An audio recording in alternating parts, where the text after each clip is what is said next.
半年前，大年夜那天晚上，住在301的一家5口都被杀了。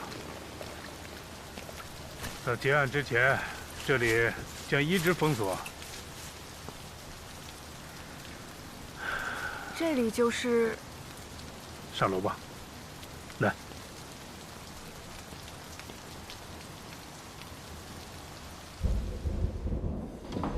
凶手是晚上10点多钟进的屋，因为小区太旧，4周就没有布设安防监控。这时间是汇总各种线索推断出来的。住在301的户主叫吴征，他对外的职业是废品收购站的老板。可调查发现，他还经营一个各种违禁品的中转站，且可能与犯罪集团有密切关系。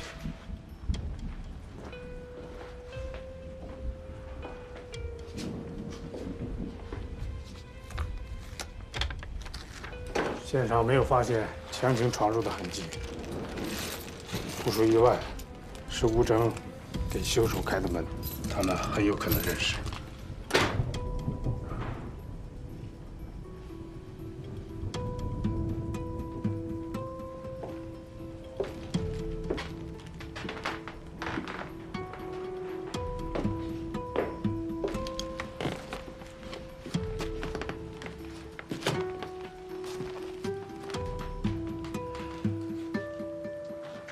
这就是吴征，尸体被发现时面朝下，背朝南，这说明是吴征领着凶手进屋时背后遇害的。伤口只有一处，是从左肩胛骨向下刺入，直接贯穿心脏。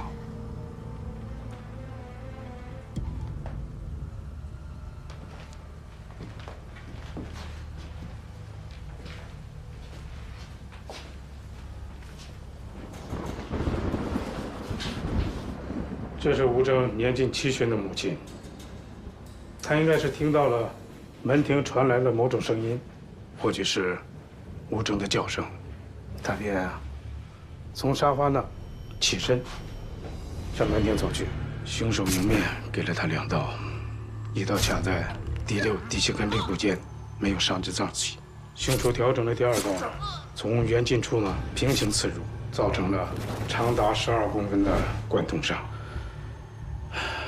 发现老人尸体时，他手里拿着毛衣针，还有他给孙子织了一半的毛衣。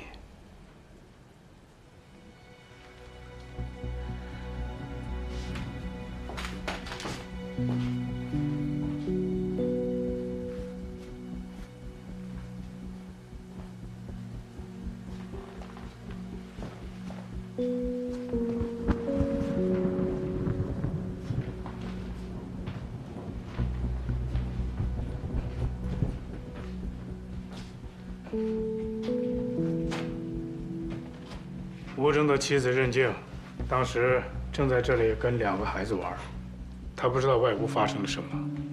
高亚楠呢，对这里喷溅的血迹进行了分析，还原了任静遇害的大致情景。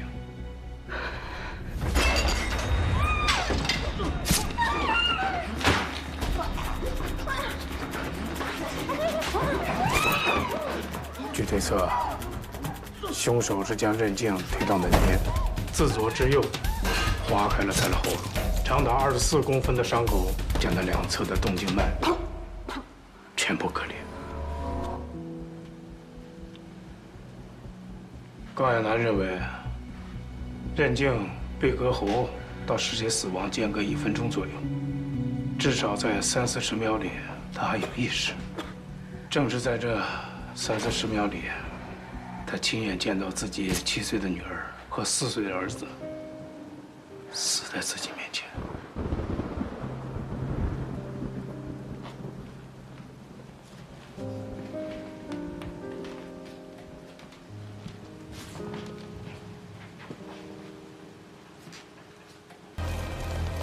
高姐，把尸体装车上吧。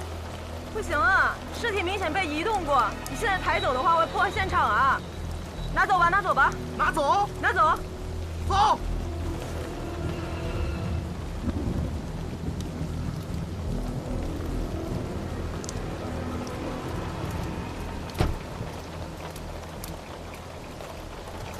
傅师傅打伞呢。不用，你赶紧去现场看看。哎，行行行，去吧去吧啊。好嘞。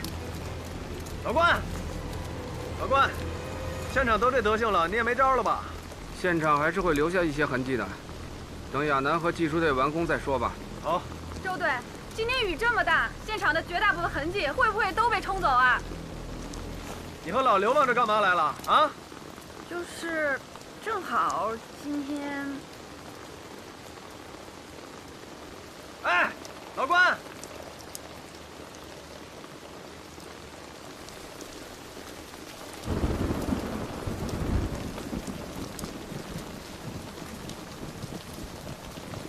真是个不祥之地呀！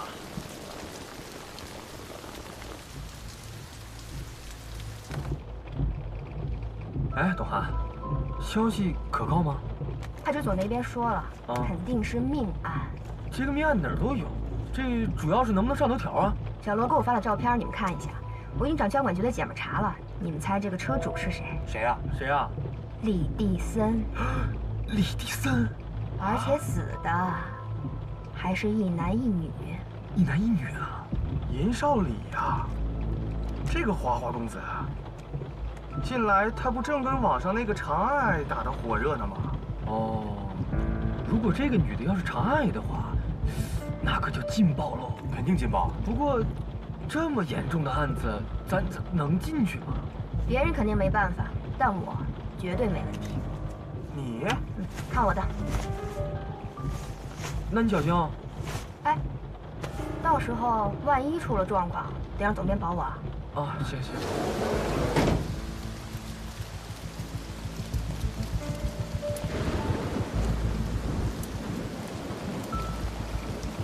哎，仔细点啊，放心吧。倩，你这得收拾到什么时候啊？是不是？我帮你吧。要不然，咱们把这块地面全部都铲走，回去慢慢筛。你看有道理吧？哎，高哥，去拿把铲子呗。哎，谢了啊，谢了啊。你愣是干啥？赶紧去！哎呦呦，别淋着，别淋着，把帽子戴好。没事，我没事。别着凉。来，搭把手，搭把手。我来帮你。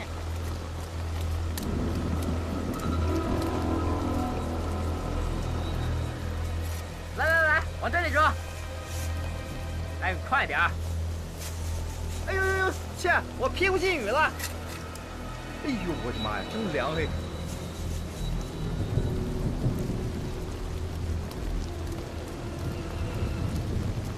怎么样？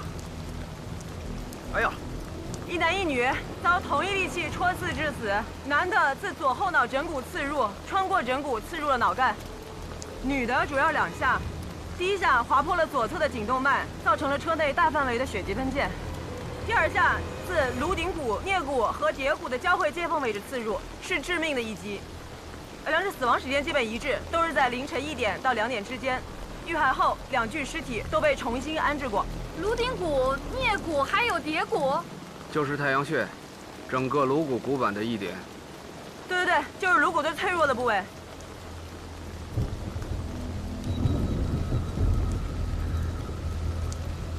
小豹，快来！哎，来了！哎，豹哥！啊？技术队在里面吗？他们让我拿这个。哦，在里面忙活呢，快！好。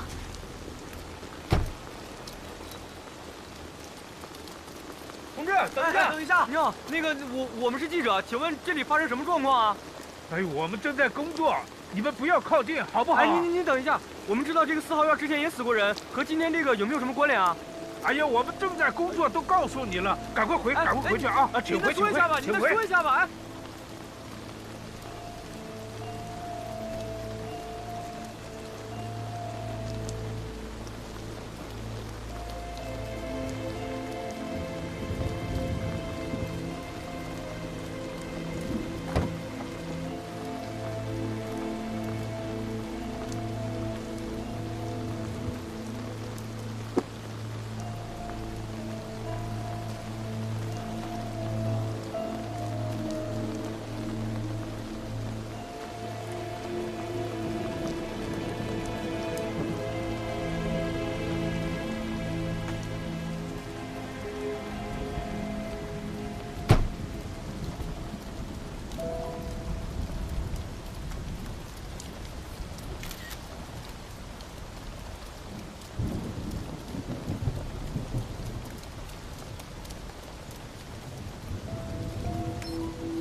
我是。你不是。小王，哎，带走。哇！天啊，这鬼天气！这场大雨对现场破坏得很严重，对于法医队和技术队的取证工作影响太大了。要不要在现场植个坑？案发已经过去将近10个小时了，大雨对现场冲刷得很严重。对于我们来说，留下的所谓的证据和现场也就剩下这辆车了。要不干脆让亚楠他们把尸体固定在后座上，封死后车窗，把车开回支队再做勘验。目前情况来看，2名被害人应该是在车内发生关系的时候遇害的，很有可能是凶手击碎后车窗以后，从车内把车门打开，在极短的时间内对2名被害人实施了谋杀。不过，有些古怪。古怪。首先，凶手在杀害2名被害人以后，重新布置过现场，也包括被害人的尸体，还有衣物、坐垫，甚至移动过座椅。从行驶证上来看，男性被害人应该就是车主，而车上 GPS 的最后一条记录，就是离这里很近的一个叫火宫俱乐部的地方，有可能被害人昨天晚上去过这个地方。啊，对了，这个手机是我在前排座椅和置物箱之间的缝隙找到的，很有可能是男性被害人故意设置的。嚯，五马啊！这要是传出去，你可了吧？哼！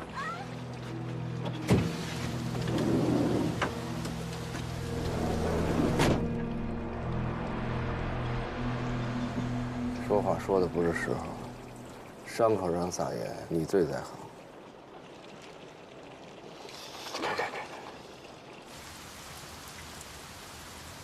你们凭什么扣押我？哎，你是负责人吗？我跟你说，坐下。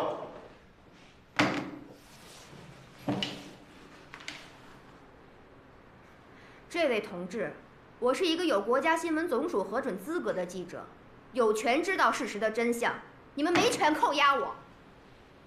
而且我们社和你们区一直保持良好的合作关系。你。冒充支队刑警，进入警戒线封锁的犯罪现场，泄露侦查阶段的重要线索，侵犯被害人隐私。这就是你理直气壮的资本啊！这案子前职，让他们看着办。哎，你们这是司法滥权，你们这是非法剥夺我和广大受众的知情权，你们必须要给相应的解释。从你的手机里至少有3张照片发出去了啊！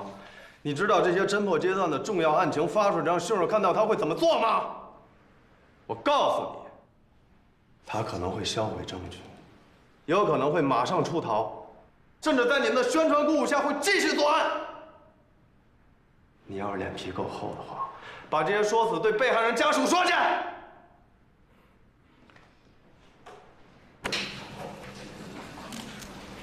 回头那个3维血迹指纹，血迹指纹也写上。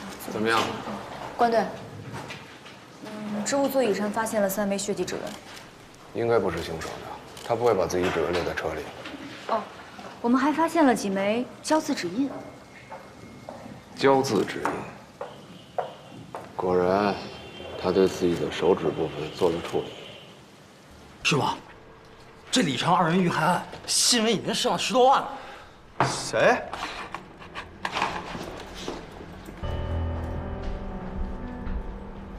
刘长勇，这就是你干的好事儿啊！董涵被羁押前就已经把照片发出去了，如果我们拿住人，还能把照片要回来。现在可好，任何照片都在外面了。你现在就是把那100万记者都抓回来，你也封不住消息。告诉你，刘长勇，要是因为这事儿破不了案，这雷你丫扛定了，而且你还把整个支队都搭进去了。你火什么？人家是拿着区里的文件来的，现在人走了，你来什么劲儿？发什么火？有火气你去区里弄去。你还有理了是吧？不是，你来看这个，看这个。除了案件本身扑朔迷离，我们还在负责案件调查的警务人员中发现了已经离职的原长风支队队长关洪峰。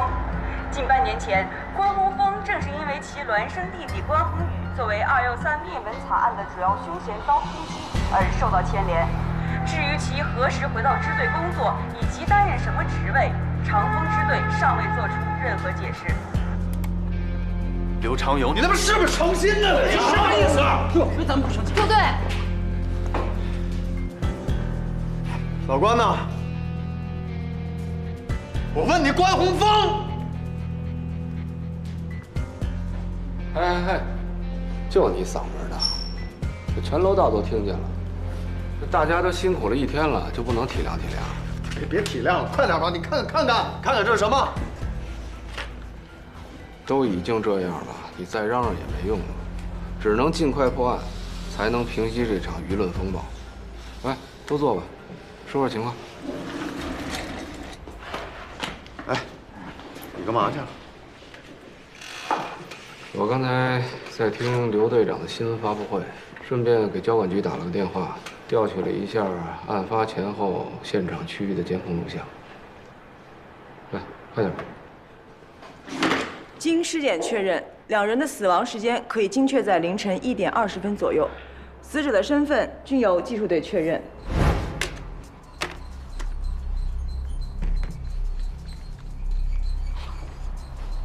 搞那么麻烦干什么呀？电话直接通着不就得了吗？这可不行啊！万一人家打你电话的时候，正好你是通话，怎么办？哎，我跟你说啊，如果开会直接让我讲什么，我可就没戏唱了。你一定罩住了我啊！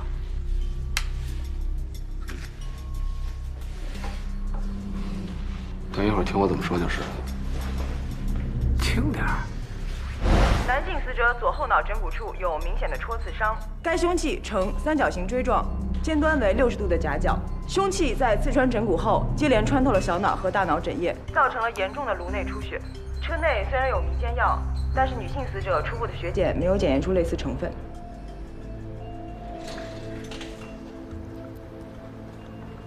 看来尸检和亚楠在现场的初步推断差不多，继续让技术队介绍情况。那你们这边呢？由于天气原因，现场周围无从寻找足迹，但是也没有发现除了被害人车辆之外有其他的车辆进入现场的痕迹，所以初步推断凶手应该是步行进入现场。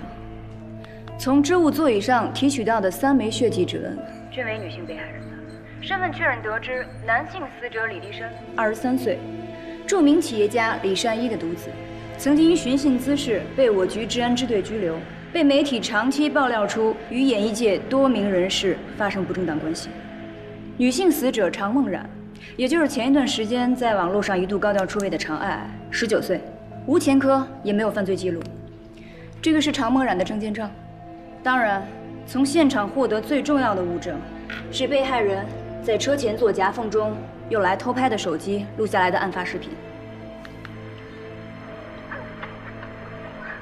这拍的我看不清楚，不开灯啊。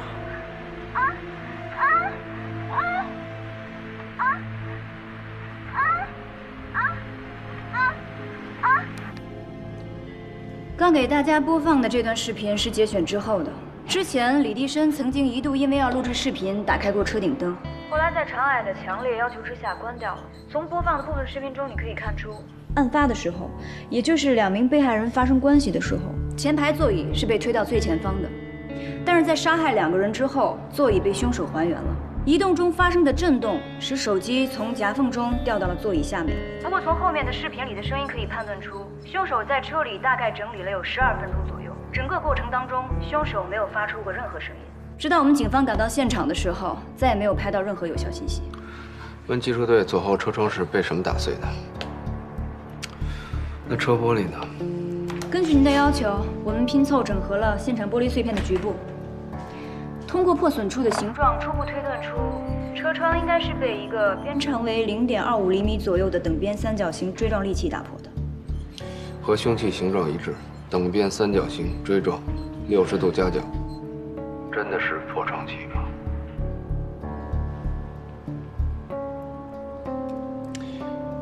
看来跟凶器的形状很相似啊。那现场有没有发现毛发、织物脱落或剥落的欺骗或者其他 DNA 证据？没有，车里的痕迹被清理得非常彻底。凶手清理现场的时候有没有特殊的清洁剂残留？也没有。不过我们对现场的土质进行了无组存样。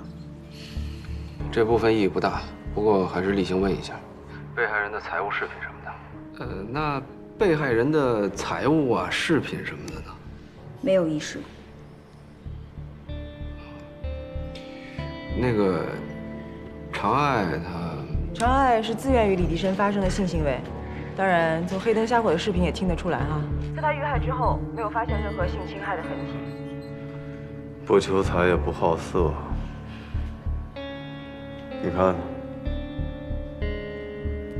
目前掌握的线索太少，由于案发时间和天气的原因，找到目击证人或其他残留线索的希望比较小。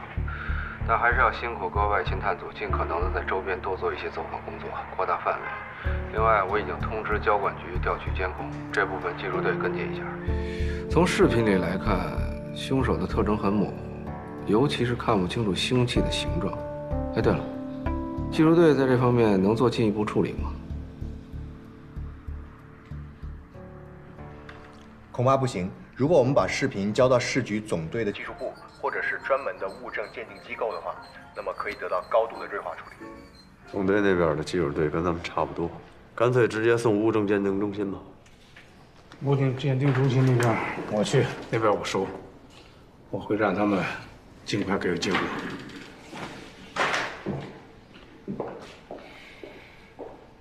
想必我也不用再发一次火了吧？大家也都知道事态的严重性，都给我赶紧干活。是。让周迅留下。哎，周迅，稍等一下。有事儿。鉴于目前已经泄露太多的信息，以下要说的，知道的人越少越好。事实上，现场证据呈现出的最明显特征是，凶手很可能存在某种轻度的强迫症倾向。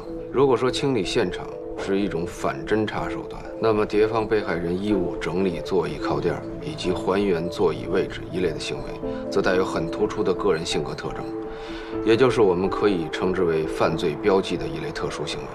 同时，凶手熟练地清理了现场所有可供辨识的证据线索，感觉上这不像是他第一次作案。我大概回忆了一下这些年在咱们辖区发生过的案件，没有类似的。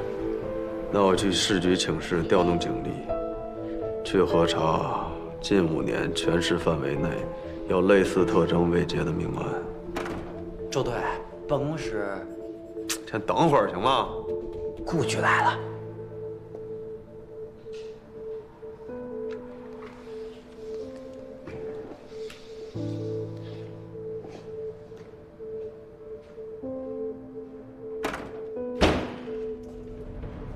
顾局，你小子是怎么做的保密工作？哎呦，别提了，这区里面正弄这个权大于法的事儿，他们连那个被害人的照片没说这个。市局政治处直接给我来了电话，问关洪峰为什么还在支队参与工作。这不是咱们分局批的吗？只要能破案，咱们内部怎么都好说。可是现在消息传到了社会上，这就有个社会影响问题啊。这不，市局已经给我下了批示，限我1周之内，左手摁着你小子的脑袋，右手举着情况说明，去向1把局长汇报。顾局，这老关回来之后怎么样，咱可都看在眼里啊。你怎么还没搞清楚状况啊？这根本就不是一个关鸿飞的问题。如果不能给市局一个满意的答复，连你我呀都得脱衣服。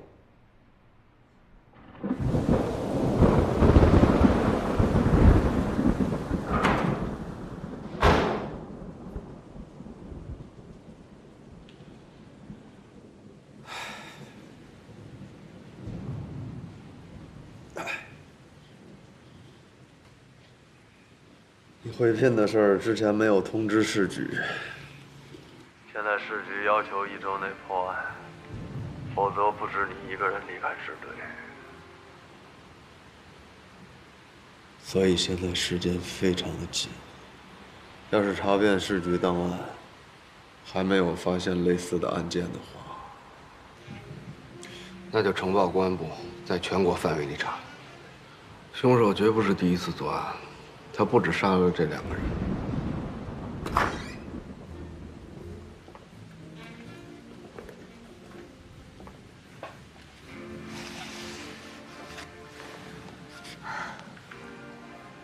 本店的招牌艺名。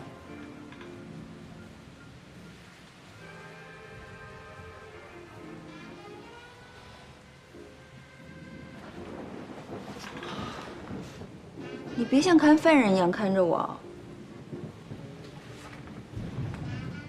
48.5块。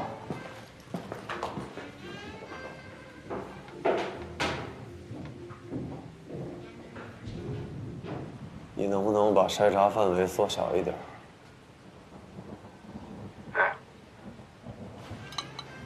你是不是把那刘云给睡了？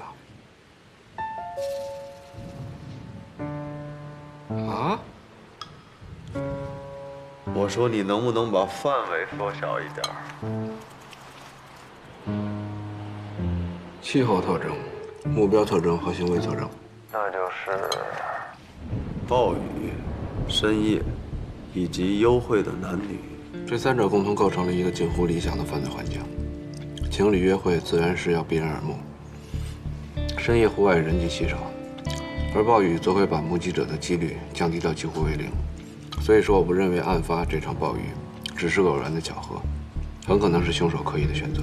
筛查结果一旦确定这是全市范围内的连环命案，市局可能会成立专案组，然后会从涉案辖区各分院局抽调刑侦骨干，协作破案。如果专案组破不了案，那就等着挨公安部的板子吧。如果破了案，这破案不是应该的吗？我是说，如果在短时间内完成了侦破，比如1周之内，或者更短，那以专案级别来讲，算是立了大功了。那如果实现这样的结果，是以我参加侦破工作为重要前提的情况下呢？那就能证明局里聘用关老师，这个决定是正确的。行啊，那就辛苦周队今天晚上带着大家翻案卷吧，我先回去睡觉。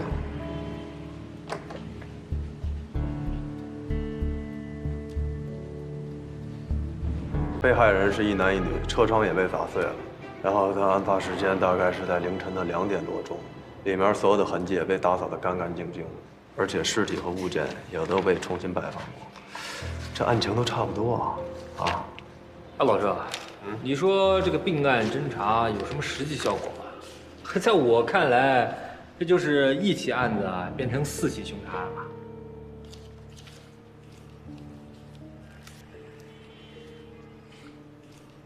在凶手连续作案的情况下，我们从每起案件当中找到其中的相同点和不同点，这样就可以找到他新的排查方案。不过，这名凶手跟普通意义上的连环杀手有所区别，他的冷却期很稳定，长达1年，这很罕见。每次打碎的都是后车窗吗？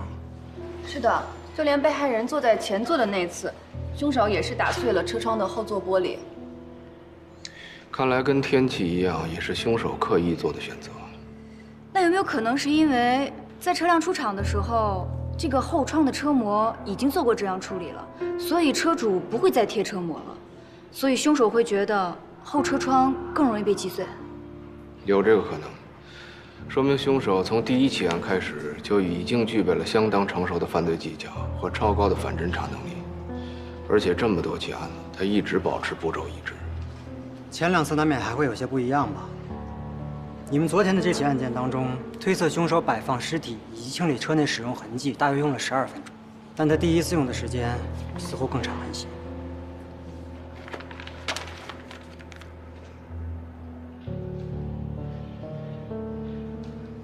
你是说尸僵的程度？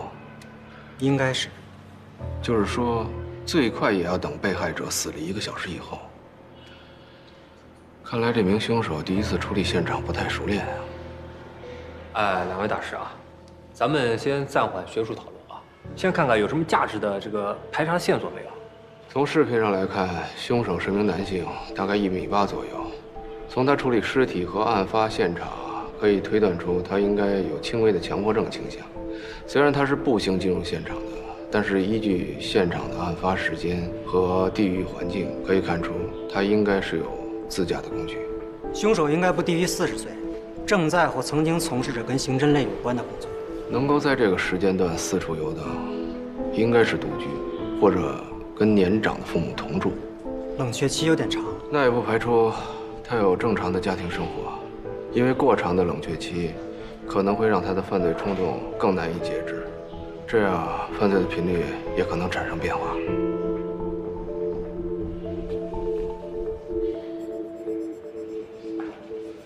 照这个范围圈，京港800万人口等着我们排查，能不能把范围缩小点呢？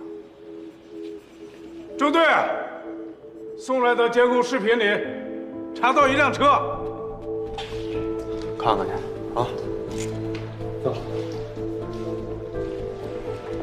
周队，法医室怎么走？我想看一下视频。啊，法医室那个，我带你去吧。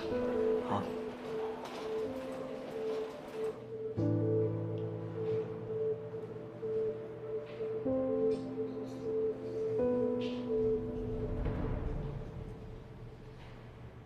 伤口有9公分深，这应该就是凶器的长度。如果说凶器至少9公分长，是不是更准确一些？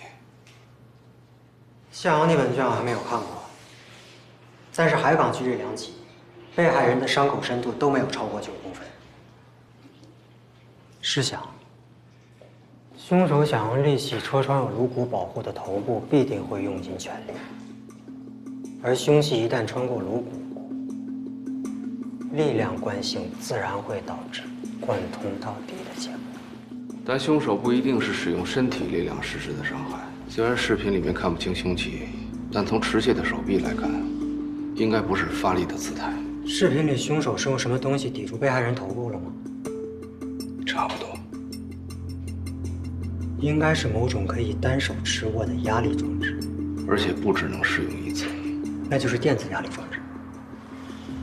能判断凶器的开封角度吗？尸检是看不出来，但我们还原了凶手击碎的车窗。从视频来看，凶手应该没有时间更换作案工具。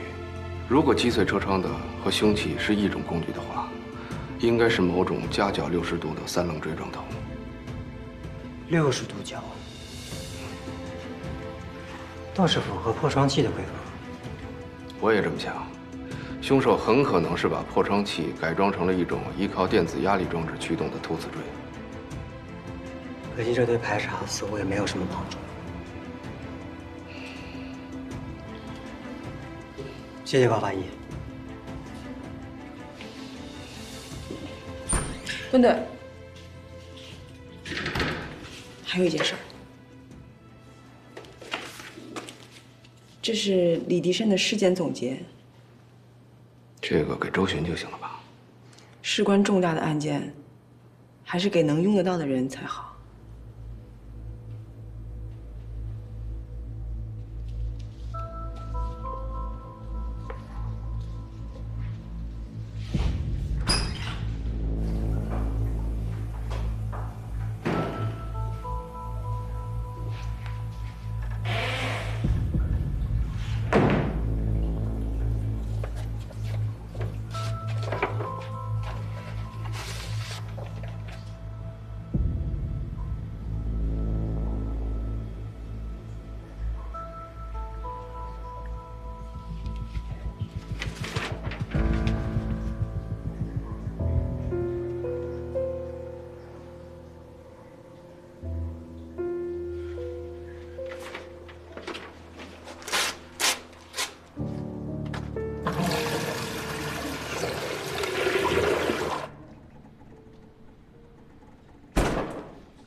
12点47分，东北侧路口。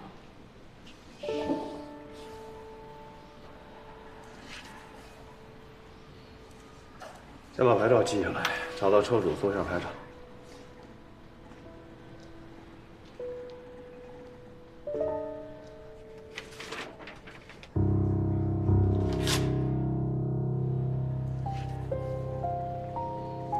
就这些了。从12点到凌晨2点，经过案发现场周边路口的车一共是17辆。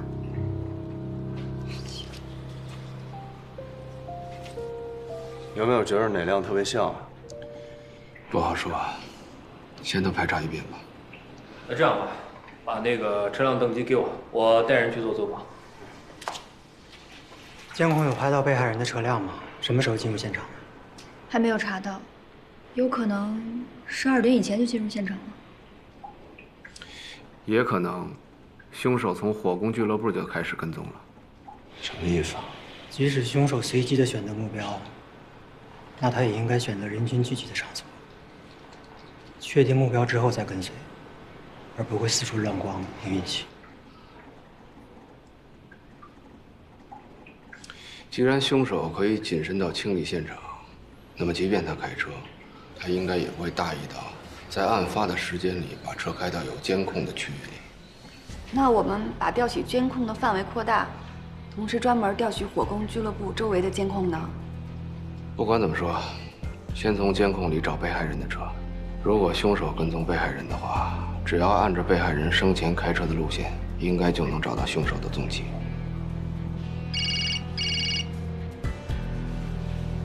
喂，好了，物证鉴定中心那边有消息了，过去看吧。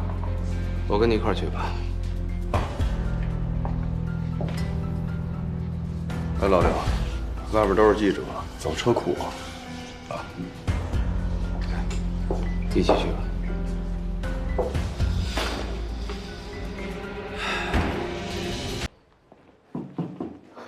刘队长你好，我是中心研究员范丽云。你好。你们王主任？哦，学校开会，王主任他刚走。我介绍一下，这位是我们队的顾问关洪峰。你好。你好。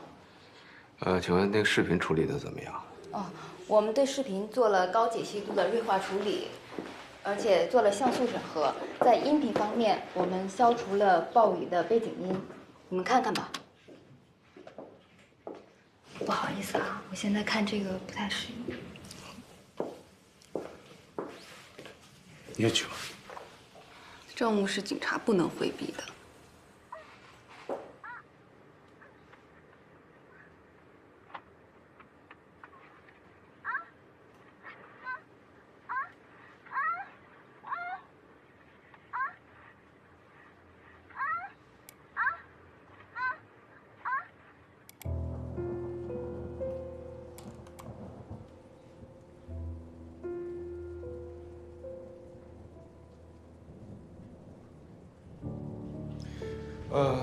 可以给我们拷贝一份吗？啊，好。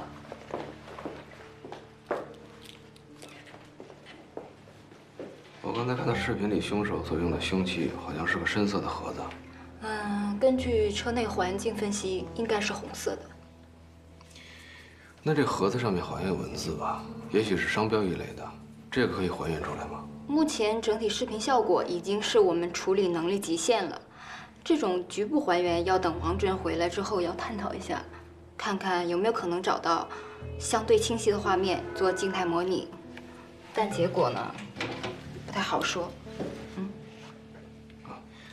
那就拜托了，这个线索对我们侦破案子很重要。好，慢走。注意说一声。喂，找到了。你等一下。关老师，昨天晚上11点多的时候，被害人的车辆离开了火攻俱乐部，一辆银灰色的捷达尾随，捷达遮挡了前后的牌照。银灰色的捷达，会不会就是凶手的车啊？你看看这停车场停了多少辆银灰色的捷达。如果真是凶手的车，那他还算挺聪明的。干脆让技术队把尾随车辆的视频送过来，看能不能找到什么排查特征。哎，你好。呵，我不如你，可这既擦去指纹，又不留足迹，车辆也没特征，还遮挡好白。这凶手还披着雨衣，什么线索都没留下。不对，这次他搞砸了。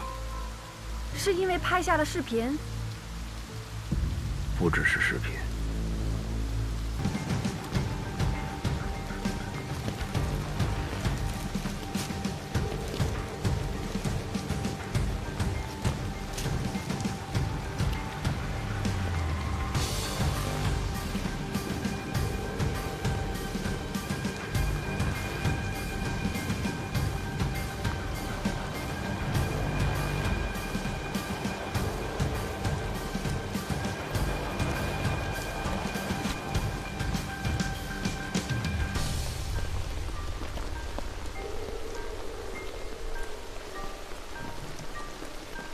哎，董涵，来一下。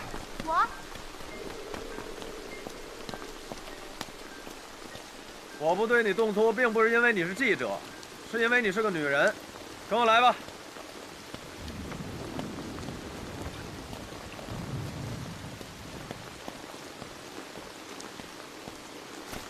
哎，想看是吧？来，看个够啊！不好意思啊，记者同志，我们周队也是因为接连有群众遇害而感到焦虑。不管怎么说，这一系列案件的凶手已经加快了作案的频率，这是不争的事实。从案件的初步判断来看，作案凶器的特征、被害人的身份以及他们作案的手段，跟之前的4起案件基本上是完全一致的。我们一定会尽全力破案，减少类似悲剧的发生。不过，也希望你们媒体能够如实报道，减少凭空的猜测。至于案件的细节，到时候刘长勇队长会给你们做进一步的解答。好。哎，小王，带他去吧。董记者，请吧。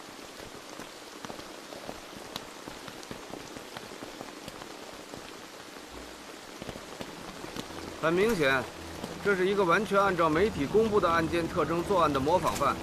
就是因为这前挡风贴了膜。小郑，来把那个拿过来。你看看这凶器，这车窗不是被破窗器击碎的，而且这车里的2名被害者也不是所谓的车震。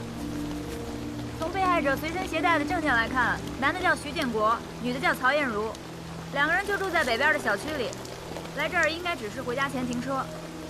那这2人什么关系啊？民政局登记在册的2口子，夫妻呀。啊，都是遭戳刺致死，凶器应该是边长为0.3厘米的锥状物。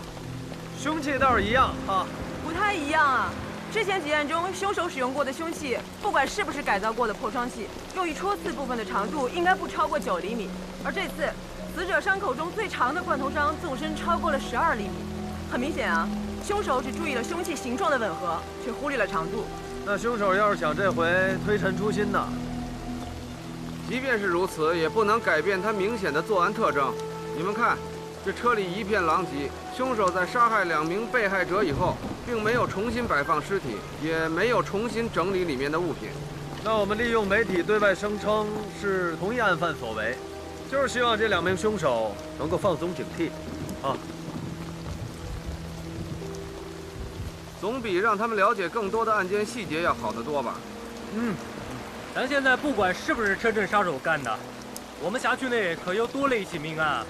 既然不是那个连环凶手所为，那么作为目标的2名被害者，应该是对于凶手来说存在某种指向性，也可能跟凶手之间有某种内在的联系吧。这2名受害人中，徐建国53岁，京港人，交通银行信贷部经理；曹艳茹27岁，河北邯郸人，无业。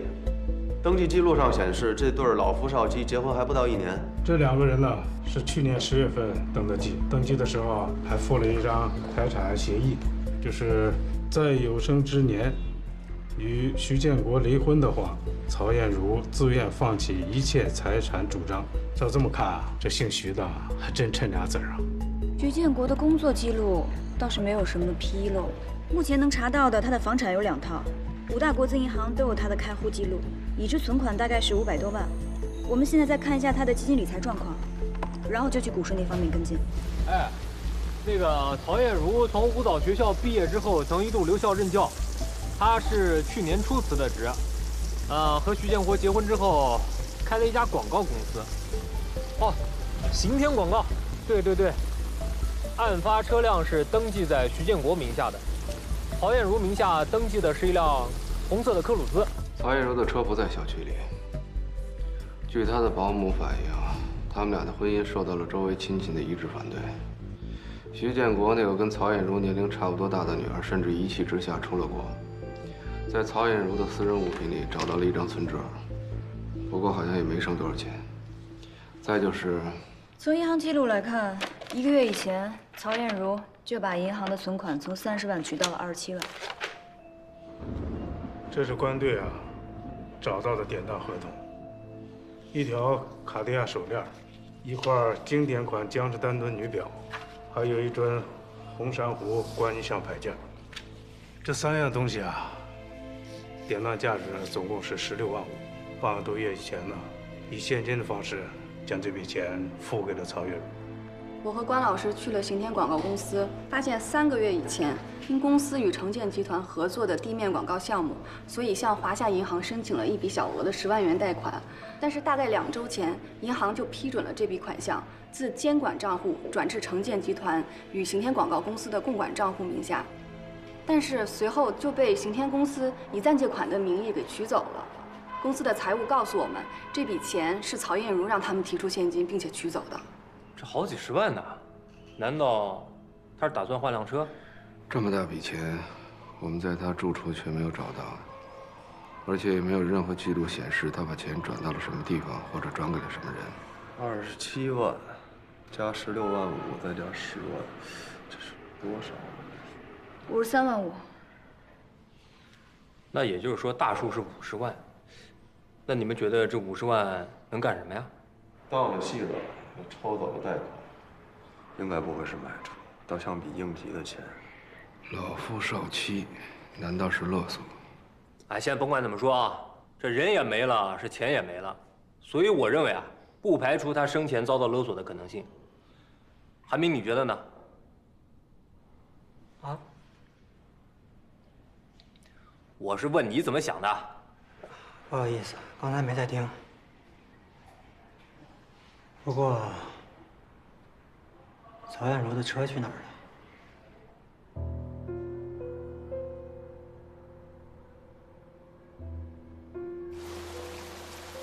哎，虽然我不沾这玩意儿，但是这 GPS 是个好东西，至少定位起来方便啊。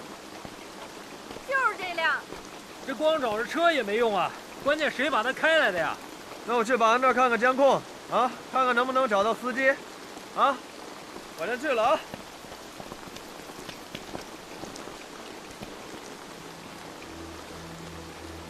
我觉得应该是2单元。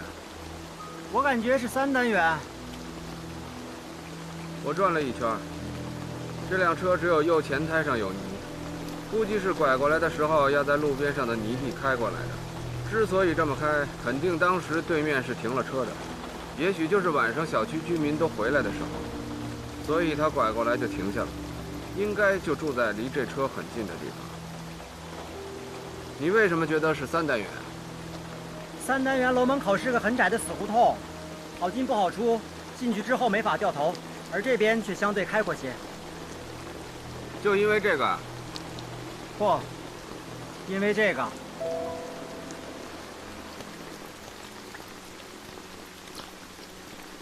我猜他以前吃过这个亏。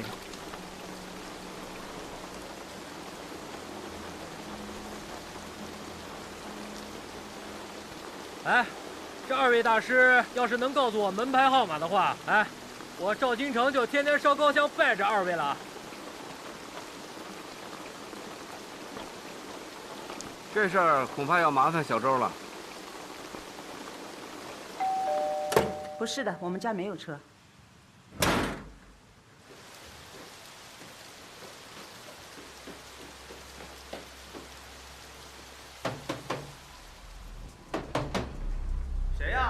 小区物业楼下有一辆牌照是港 A4595的红色雪佛兰，请问是您的吗？那辆车可把消防通道给堵住了。你们那又没写什么消防通道，对吧？哎，干嘛呀？楼下红色雪佛兰是你的？什么呀？车哪儿来的呀？我同学借的。哪个同学啊？就我同学啊。你干嘛？动！放开我！你们警察也不能乱抓人吧？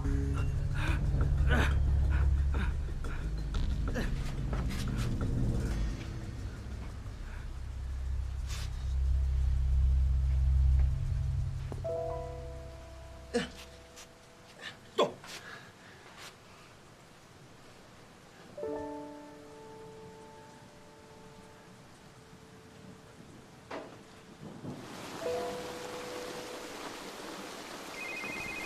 哎，老周，老周，哎，嘿，干嘛哩的哈？我这监控还没调着呢。嘿嘿，这小子叫郭灿，自称以前是曹艳茹舞蹈学院的同学，车是曹艳茹借给他的。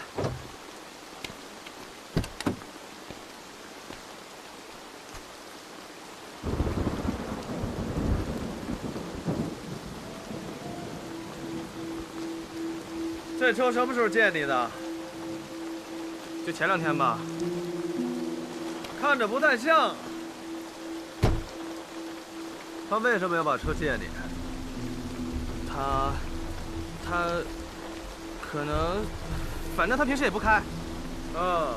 行，那咱换个问法，你为什么要找他借车？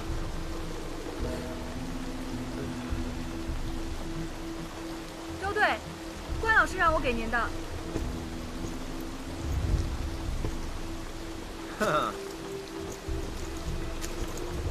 嗨，行，这就好办了，啊。我们搜查了郭灿的住处，现金只找到1000多，信用卡是透支的，名下也没有任何储蓄账户。哎，那就是50万都花了呗。筹到50万到现在，也只用了2个多星期的时间。如果说都买成海洛因的话，那10个郭灿都抽死了。那就是钱没到郭灿手里。也许他用这钱来买凶杀人。师傅，这小子以后大的，2小时还不到呢，嗷的了。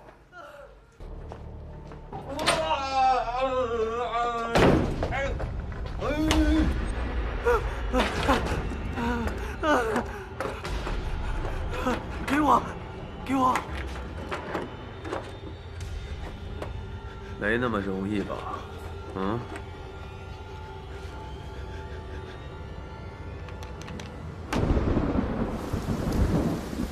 对，已经查明白了。被害人曹艳茹为了规避婚前财产协议，和情妇郭灿合谋买凶，杀害徐建国。但不知道中间出了什么差错呀？这个曹艳茹把自己也给搭进去了。据了解，他们是通过一个叫黄志强的中间人雇佣的杀手。我们现在已经对这个姓黄的实施了监控，算是以专家组的名义协助海港支队实施抓捕。好，好，您放心。哎，小妹，哎，师傅啊，刚进去仨，包括黄志强在里面，别的就没什么动静了。但我觉得会不会里面有其他人？这小区还有没有别的出口？全封锁了。行，我去看看啊。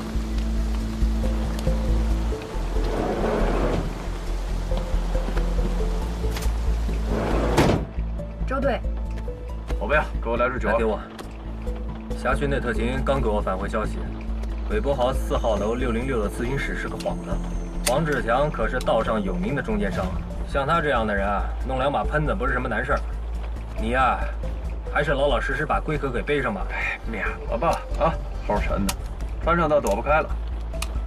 哎，老关，你就别上去了，好，你也别上去了，在这陪着老关吧。周队，我们真的不需要申请巡查，还有特警支援啊。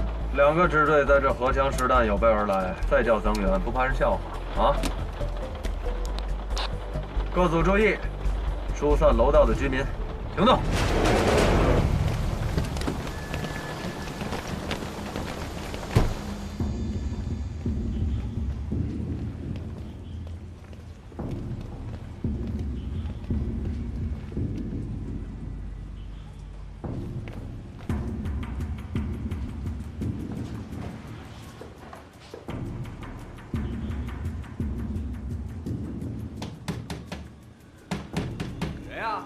你好，我是楼下业主，你家漏水了，把人家地板都给俺破烂。我家没漏水。你咋没漏了？漏一宿了。开门！赶紧开门！我跟你讲，不开门我打110了。开门啊！快点！行，等着啊。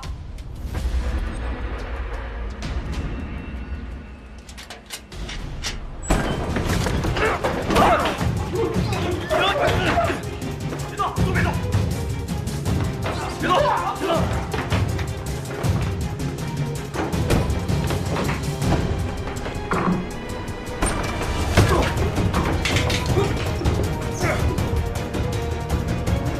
扣着。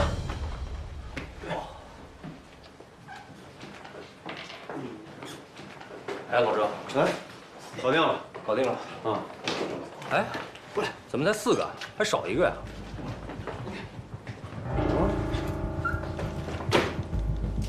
老周，交给你了。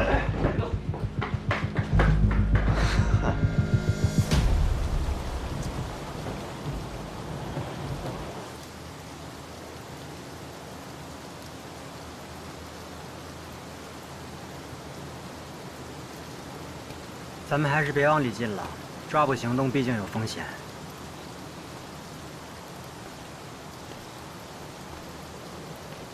像你这种水平的人，不干刑侦工作可惜了。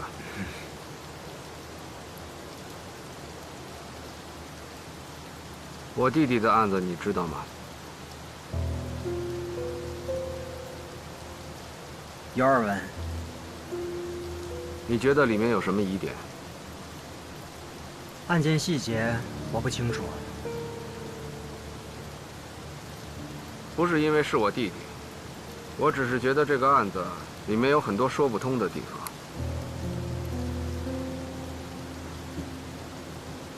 官队问我这些是什么意思？没什么意思，只是觉得如果是你的话，应该能看出很多蹊跷。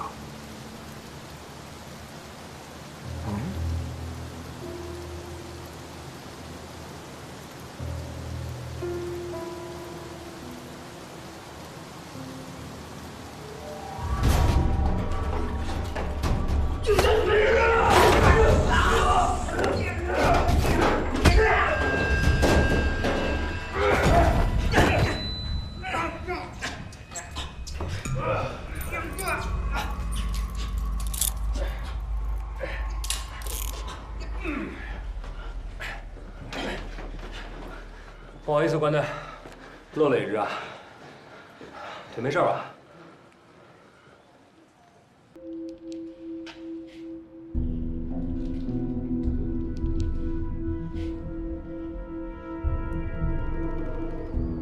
给他打过去。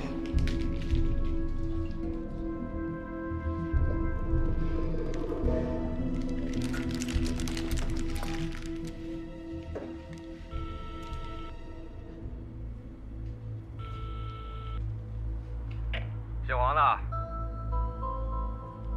喂。喂。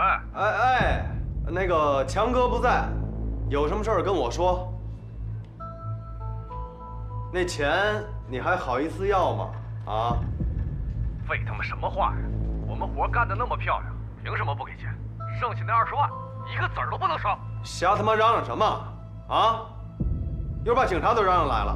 哼，不可能，那帮傻逼这会儿正纳闷这车震杀手怎么又杀人了呢，绝对牵扯不到咱们身上。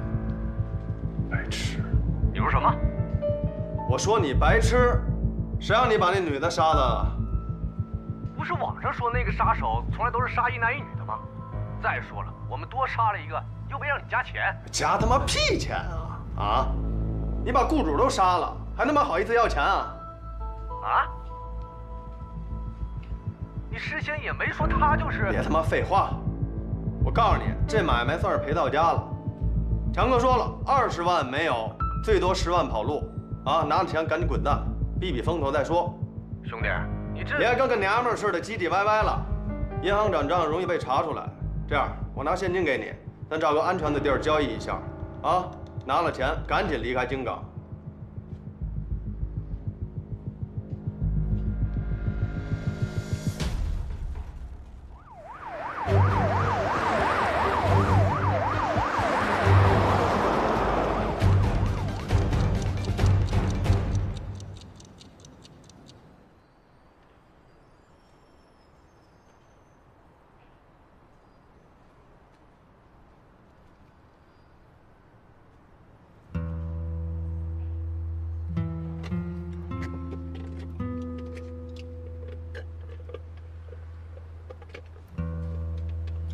这他妈得盯到什么时候啊？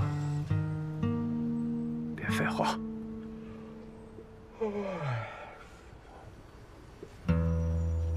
哎，老关来了。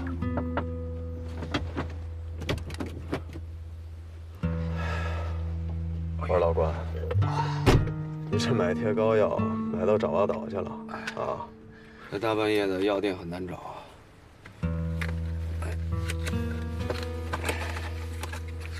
淤血还没化开，得贴在淤上面。就贴这儿就行了。怎么样啊？啊？还有辆黑色的奇瑞在这儿都绕了2圈了。记者队查了他的牌照信息，是个汽车租赁公司，2个小时前刚租出去的。车主是用身份证登的记，所以现在凶手叫什么名字我们都知道啊。总有贼是笨死的，那还不下手啊？哎，不着急，小王他们跟着呢，而且前面路口也都封锁了，跑不了。等他们拿钱的时候，再抓人，啊！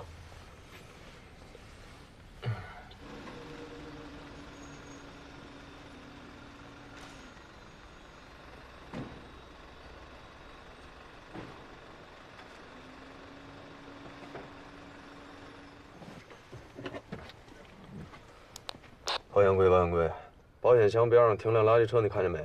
看到了，看到了，会不会有什么问题啊？赶紧联系向阳环卫，啊！车牌号码报给他们，查一下这个车的出境情况。好的，好的，好的。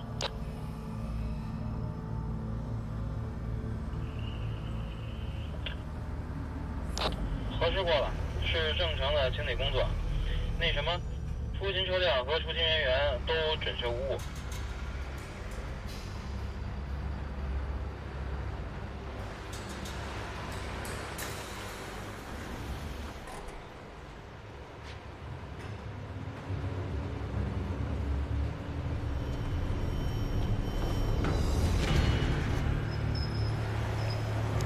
保险箱已经转移到垃圾车上了，收缩范围。等他们上垃圾车翻钱的时候，我们就上垃圾车里面翻他们。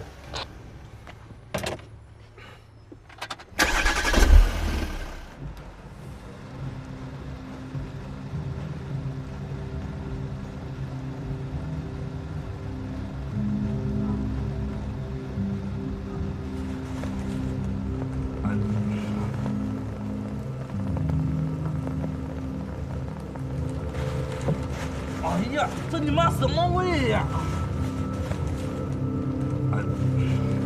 你他妈赶紧上来帮我找啊！你他妈！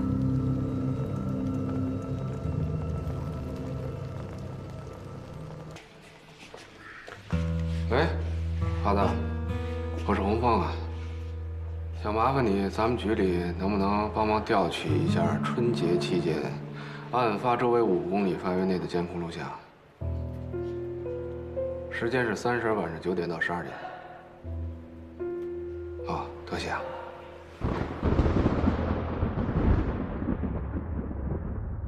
咱们得赶紧找出案子的突破口，大家说说意见。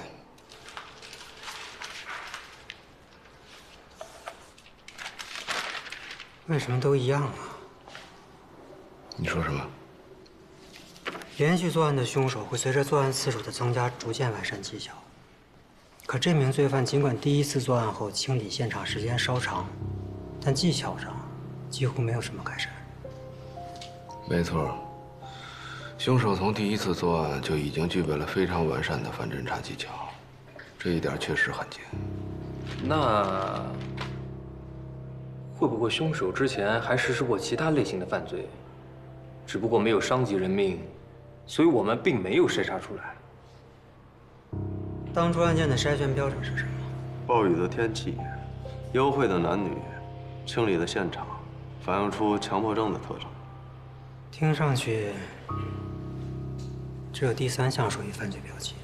对，我们没有把前2项排除特征作为犯罪标记，只是范围越清楚，筛选起来越方便。怎么着，范围出了问题？只有第3个条件是最难发生变化的。凶手第一次作案，也许和天气以及目标对象都无关。你们从一开始就错误地限定了范围。已经找到的4起案件当中，并没有包含他第一次杀人。我们还没有找到他的第1案。那你的意思是，重新筛查，找到这家伙的第1案。筛查条件就1个，啊，专家只有2，案卷几千本，咱们手上就这么几张牌，我看1个星期都查不出来。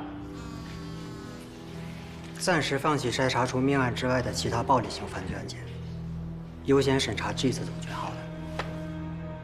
物证鉴定中心催咱们去看看捷达车的监控录像。不是说可以传过来吗？邮件发送好像违反鉴定中心的保密规定吧？我去一趟吧。要不要一块儿？也好，我给关队当回司机。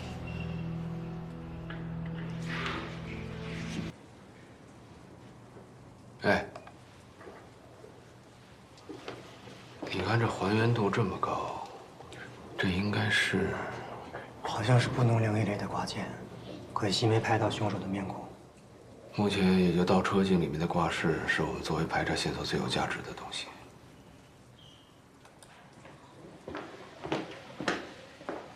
听说凶手已经落网了。是，不过案件的部分细节我们还是需要完善。我们希望能够排除这辆车的嫌疑。王主任，那这些哦，都在 U 盘里。如果技术上需要我们支持的话，我们会尽力而为。行。那我们就先走了。好，谢谢啊，随时联系。哎，关老师，找到1起5年前的案件，没有雨天，地点也不是在车内，被害人也并非一男一女。但是凶手把现场清理得非常干净，整个现场都没有搜到半枚指纹。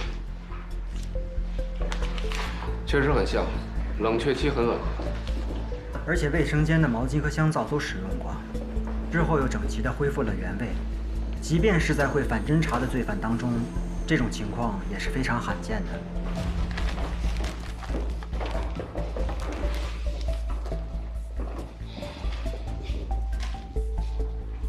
这样。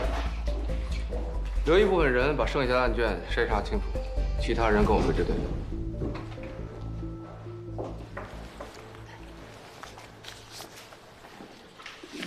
关队，相关的物证这些，已经通知市局物证科去调取了。技术队给我盯着，天黑之前我要看到所有的证物。好。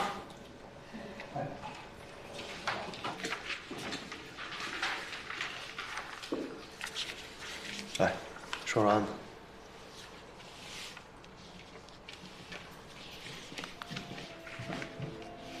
5年前的这起案子，案发地点是在杏林路以西的自由行快捷酒店206号房间。尸体是第2天早上服务员打扫卫生的时候发现的。从尸检情况推测来看，案发时间应该是在前一天晚上8点半左右。被害人吕四平，男，41岁，户籍登记地是博物馆西大街，但实际情况是婚后他一直住在妻子的家里，无业。曾因赌博和敲诈勒索被西城分局2次处以行政拘留。自由行酒店违反了治安管理条例，他没有打开视频监控，很难说这是因为凶手的运气好，还是他刻意做出的选择。所以我们现在所掌握的基本情况，都是来源于酒店服务人员的目击证词。据悉，案发下午2点左右，吕四平携一名穿着日式、打扮时髦、浓妆艳抹的年轻女性来到酒店，并且亲自用身份证登记开了房，但是并没有人注意到女子离开的时间。根据当日酒店的行程安排，在晚上7点到9点的时候，有一大批旅行团入住酒店，想着应该是趁着人多混乱的时候，没有人注意到女子的离开。死者是被勒颈窒息而亡。可以看出，发现尸体时，他是俯卧在双人床还有卫生间的夹道中间。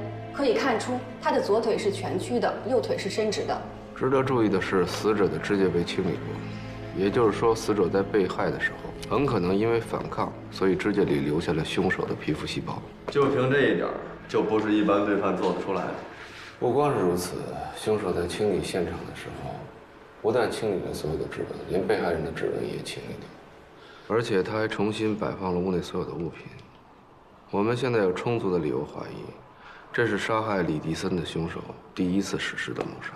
即便在犯罪标记上非常的符合，可以判断出是同一个凶手所为。可是我们怎么就能确定，这就是凶手的第一案呢？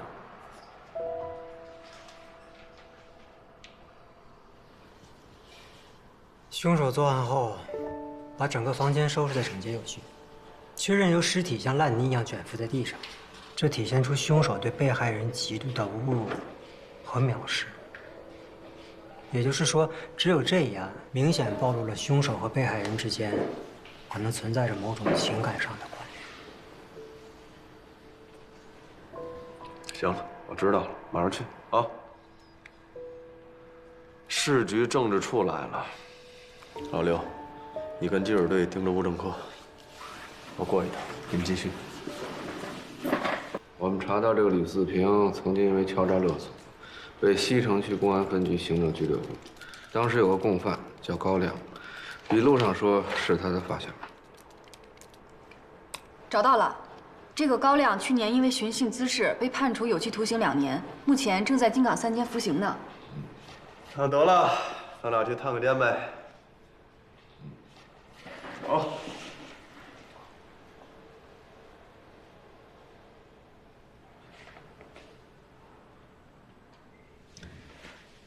带上我吧。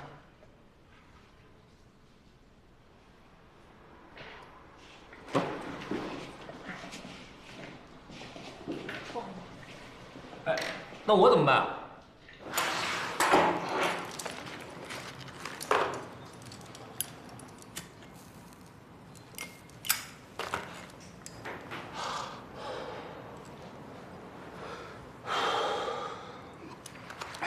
张同志，那我这儿算不算有立功表现啊？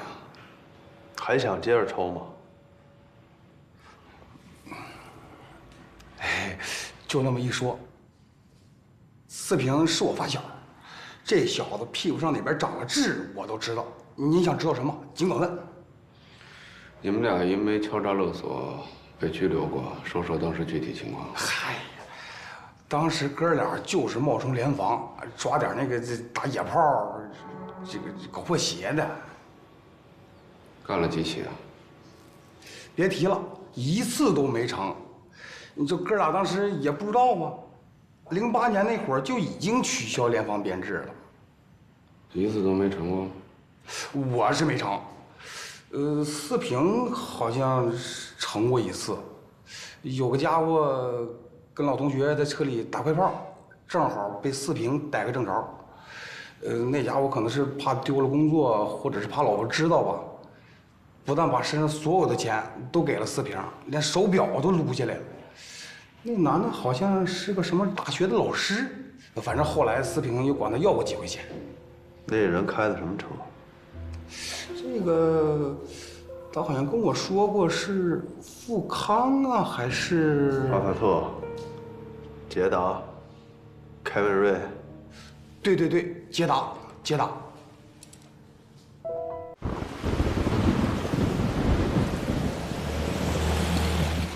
凶手很可能就是吕四平当年冒充联防捉奸在床的那个男人。这小子被捉了奸，又被讹了钱，回头杀了吕四平可以看作是报复，可他为什么要继续杀车内幽会的男女呢？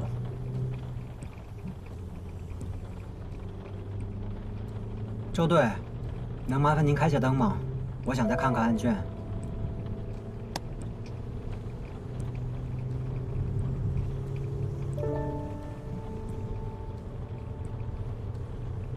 如果像高亮所说，凶手从事司法类的工作，当然，这和他目前所掌握的反侦查技巧也十分契合。那么他在被捉奸的情况下，很有可能体验到了那种被曝光之后的屈辱感。杀了吕四平，只是种单纯的报复，但这并不能完全抹去他屈辱的记忆。所以他在随后几年间专门寻找车震男女下手，很可能就是一种情景还原式的倒置体验。哎呦，哥们儿，忒深了，听不懂。说白了，他一次次杀害在车里偷情的男女，也是试图抹杀当初那个屈辱的自我。变态就是变态，啊，想法还怪匪夷所思的。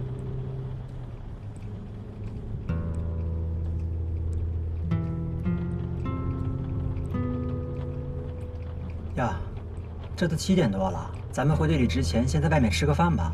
没问题啊，想去哪儿？长风这边我不熟，关队有什么推荐吗？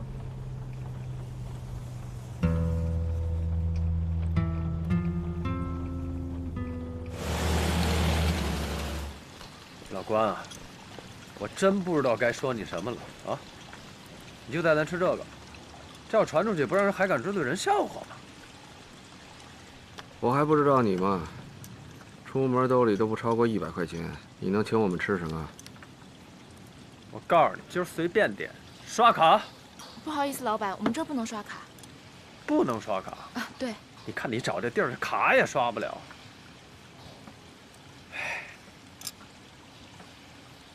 啊，你们先点着菜，我上个洗手间。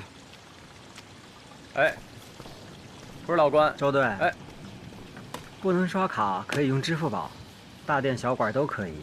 啊，对，有啊，值。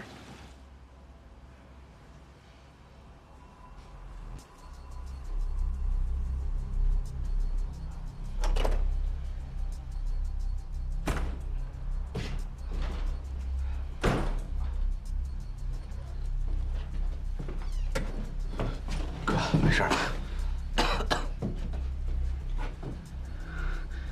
我们被发现了，被谁发现了？周巡。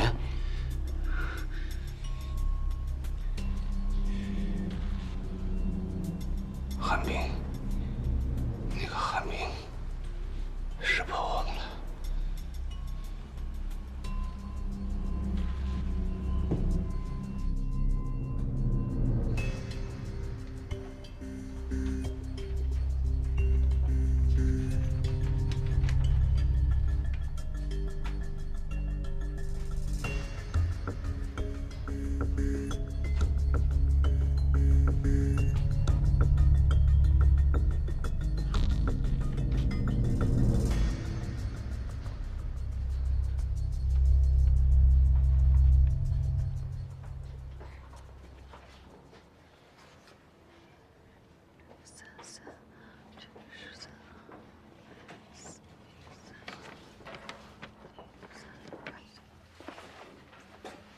你怎么也来了？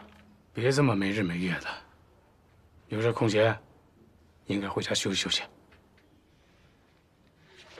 大家都在坚持，我也不能开小差。找到了。是这个吗？对。我来吧，高哥。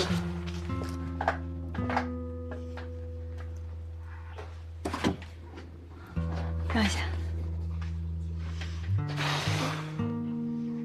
应该就是他了。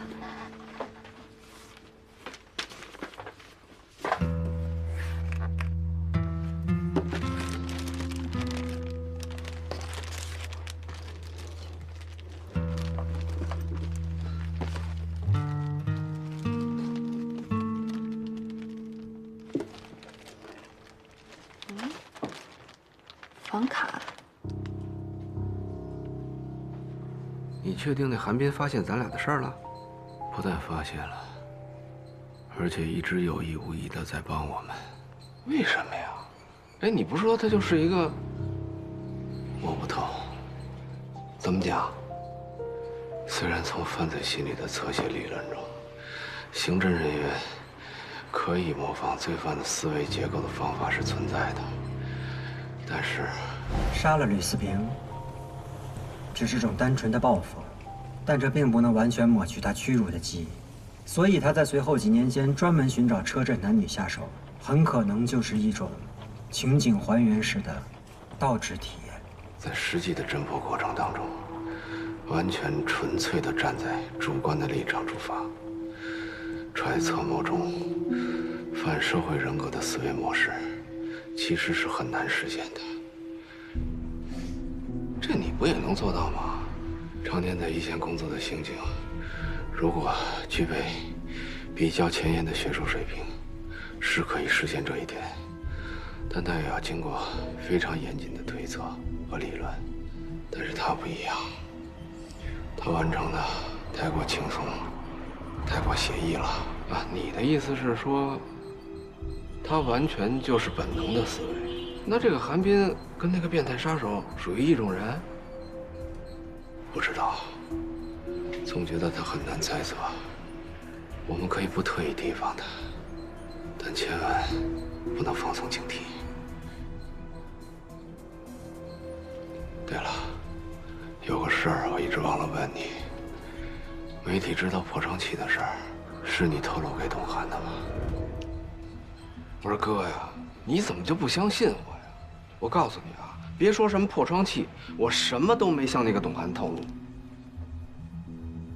哎，你要不信的话，那天我们俩聊天的时候，刘英就在吧台，要不你去问他。如果不是你跟他说的，那知道这个事儿的人就只有……行吧，董记者。嗨，董记者，那个实在是不好意思啊，之前多有冒犯。其实话说回来，我不是凶手，你也不是杀人犯，我们都是站在犯罪的对立面，应该属于同一阵营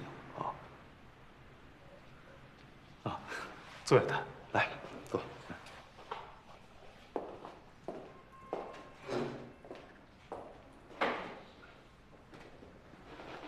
非常感谢你能赶过来协助我们工作。这次我们想找你核实的情况，关系到能否将凶手缉拿归案。周队长，我们做媒体工作的有自己奉行的原则，但心里面跟你们一样，都希望能够抓到凶手。只要对破案有帮助，我们一定尽力。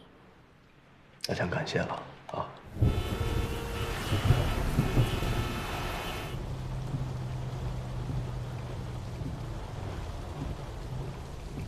关老师，您从交管局拿的是？喂。喂，老关，你在哪儿？哦，刚从交管局出来，是要去物证鉴定中心。鉴定中心？上次从那儿取的 U 盘有点问题，有几张照片拷不出来。刚才打了个电话，王主任正好在，所以我们再过去一趟，打算重拿一套照片出来。老关，董记者告诉我们，关于凶手使用的可能是破窗器的信息，正是他们在物证中心接受采访的时候，一名女性员工透露给他的。很可能就是那天接待你们的那个范丽云。难道说，就算范丽云不是凶手，他也一定会和凶手有某种关联。现在他手机关机了，我们查到了他的住处，正在去他家的路上。我们现在要不要马上过去？不用，你正好通过王主任了解一下这个范丽云的信息，咱们保持联系。好。找到真凶了？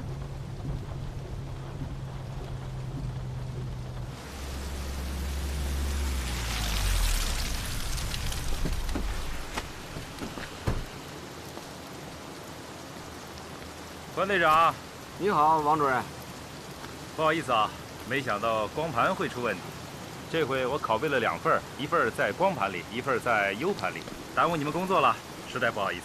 多谢啊，真是不好意思，这么晚还给你添麻烦。没事，正巧今天我值夜班，你们昼夜奔波，那才是真辛苦啊。王主任，我们第一次来的时候接待我们的是您这儿一位叫范丽云的同事，能否向我们介绍一下她的情况？范丽云，哦，她是在我们这里工作很多年的老研究员了。怎么了？我们现在正在怀疑她向媒体泄露了一些只有凶手才知道的作案细节。范丽云她结婚了吗？应该结了。年会的时候，她丈夫还到我们中心来过。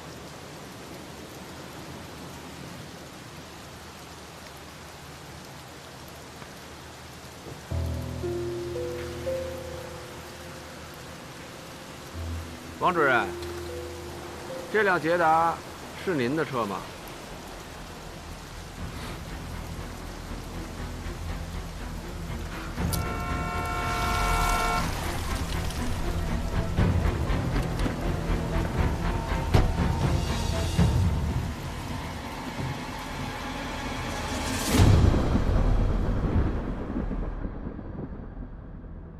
范丽云在接受董涵采访前，曾向王志革打电话请示过。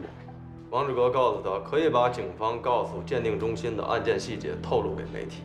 据范丽云透露，王志革在工作当中对员工几乎是强迫性的规定，包括物品摆放的位置、垃圾的处理，还有文件的排序，甚至是电脑文档的编号。上次我们去的时候，在门口他和关队握过手。可是进了办公室没多久，他就离开了。回来的时候，他手上有洗手液的味道，这说明他仔细地洗过手。当我们离开的时候，他也小心翼翼地避免再次握手。他那辆银灰色的捷达汽车是他自己买的，一直是他一个人用。据员工回忆，他那个倒车镜上应该有一个挂件儿，但是我们在搜查这辆车的时候没有发现。哎，那他的车搜过了吗？都快拆散了，什么也没找到。遮挡号牌那块布和破窗器都没有找到，清理得特别干净。有可能，他们是有别的安全的可以藏这些东西的地方，也有可能是扔掉了。也就是说，我们把人给摁住了，但就是找不到直接的证据。已经派人去他家搜查了，现在小王正带着他的爱人回警队来接受询问，看看能不能有什么帮助。法官，能不能拿下他的口供？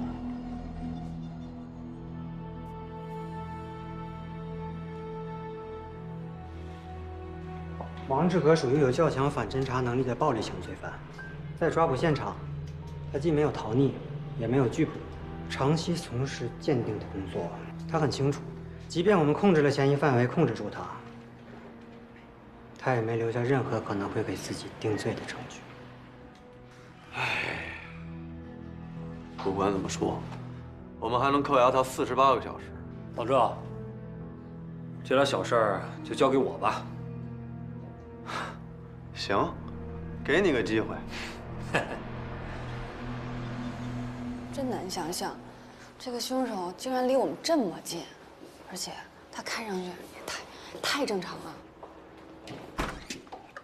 哎，关队，正好，王志革老婆叫唐莹，啊。哦，是这样，我们刚搜他们家的时候啊，发现这个王志革把家里收拾那叫一个干净，而且据他老婆说，他平时的确有一定程度的那个洁癖，还有强迫症。啊，再有就是，5年前这个吕四平抓到他嫖妓的时间，正好是他老婆怀孕，只不过就是他老婆怀孕4、5月左右的时候，胎儿不发育了，所以就做了一个引产。啊。还有就是这些年，他老婆并不知道自己的老公呢是在外面杀人，对5年前王志革那个遇见贾金房的事儿也是一无所知。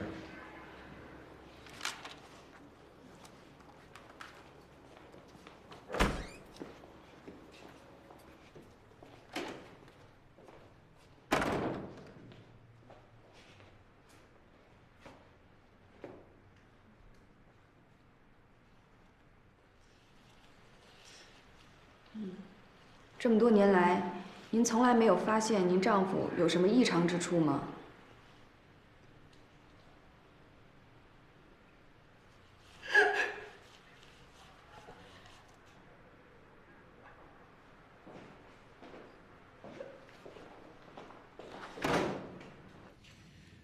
我真的不明白你们为什么要这么做。除了一直不停重复这句话，你就不会说点别的？你让范丽云透露给记者的信息，只有凶手才知道。事到如今了，大老爷们做事儿，敢做敢当啊！无端揣测凶手使用的凶器是我不对，啊，把案情透露给记者也确实欠考虑，但是这都不算是犯罪吧？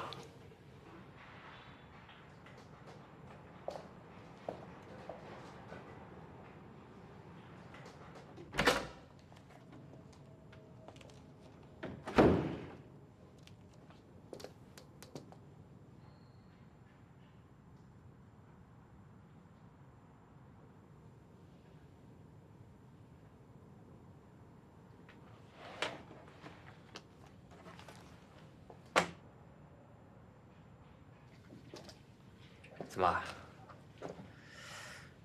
老婆一怀孕就管不住自己了啊？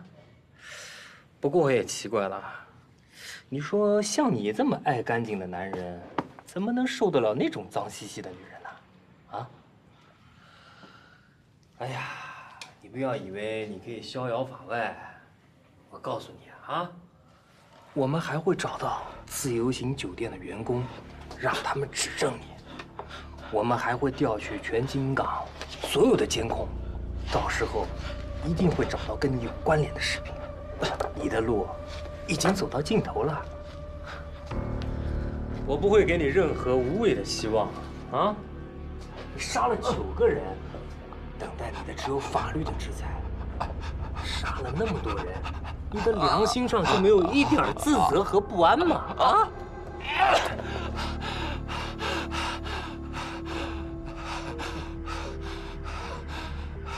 怎么，受不了别人碰你啊？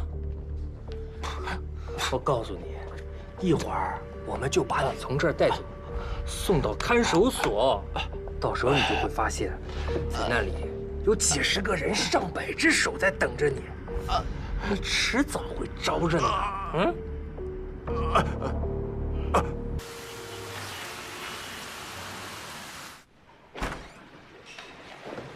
关老师。海港支队的人呢？昨儿把王志革送进看守所，今儿得把他押回来。老赵怕路上有什么闪失，亲自押车去了。剩下的人都忙活着找证据呢。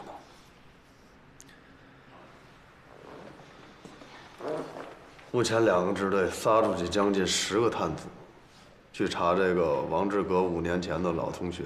到目前为止，任何结果都没有。我估摸着王志革说的这个老同学，估计就是忽悠吕思平的一个说辞。自由行酒店的工作人员找着了吗？找着了，估计也没什么用。那我们是不是可以安排指认了？当然，等王志革回来，当然要指认。虽然我不抱什么希望，可是就算他不在，我们可以拿照片给他们看呀。照片指认至少得10张以上，真人需要5个。但是我就没觉得他能从这5个人当中认出王志革来，更别说人数翻倍了，没戏。以王志革作案的一贯作风，他进入酒店之前肯定是乔装过，掩盖了自己的体貌特征。那个和吕四平开房的女人呢？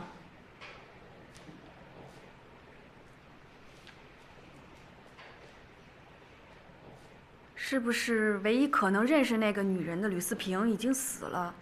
找到她就更没有希望了。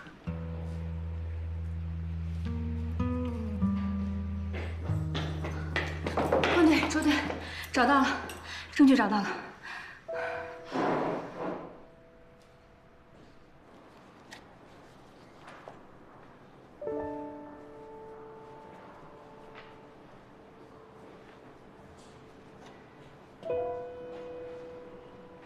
肢物残留，对，我们在驾驶席的脚垫背面找到的。这是21支精梳纯棉线，跟长矮内裤的材质一模一样。而且您看这儿，还有血迹。DNA 的提取和对比也需要时间，不过从血型上来看，血型上和长癌一致。齐活，这回定死就是这孙子了，看样还赖。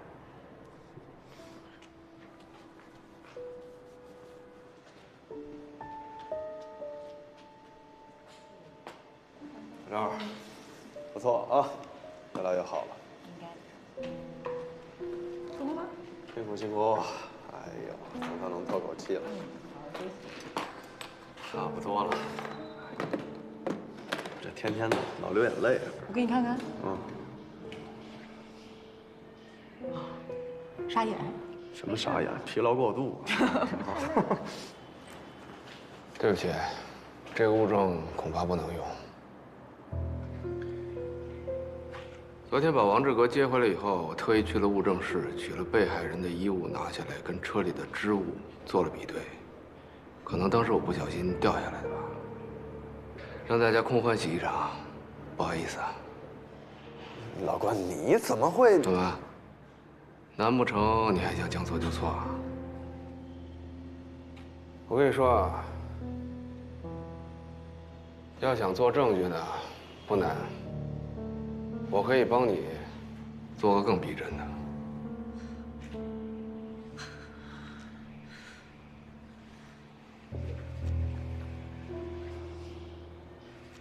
我没听错吧？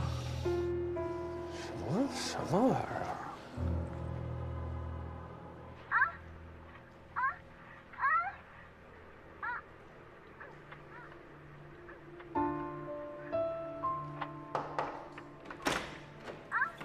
关队，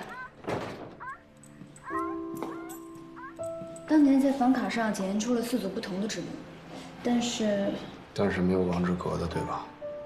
对。放着吧。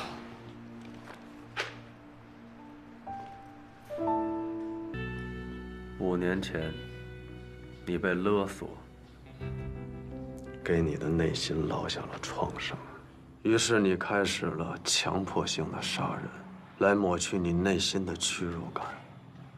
这些年过去了，你的屈辱感抹没抹去我不知道，但是你他妈杀人的技术越来越熟练了。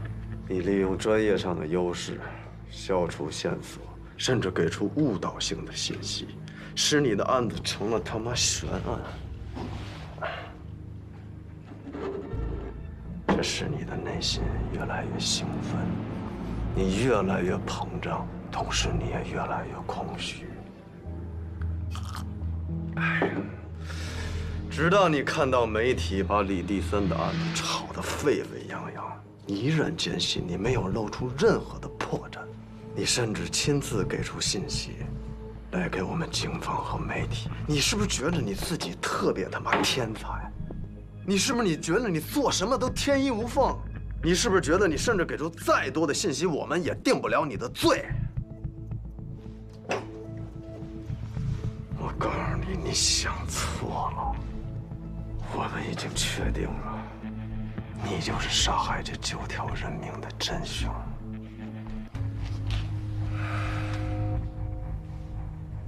证据呢？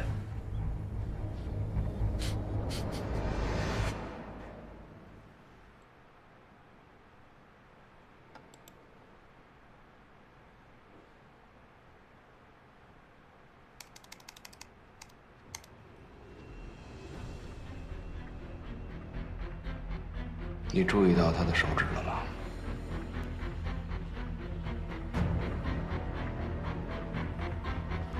这是什么？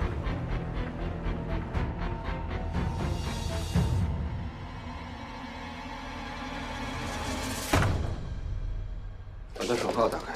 啊？给打开手铐。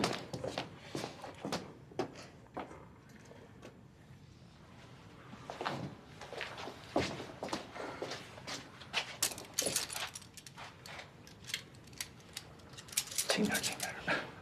废他妈什么话！谢谢关队长啊。按住他左手。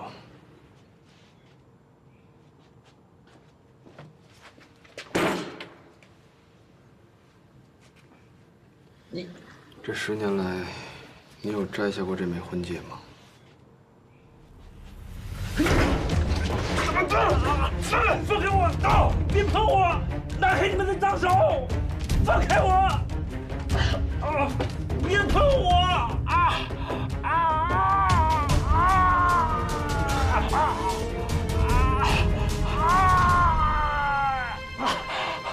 好像也没有什么血迹残留。没关系，有这个就足够了。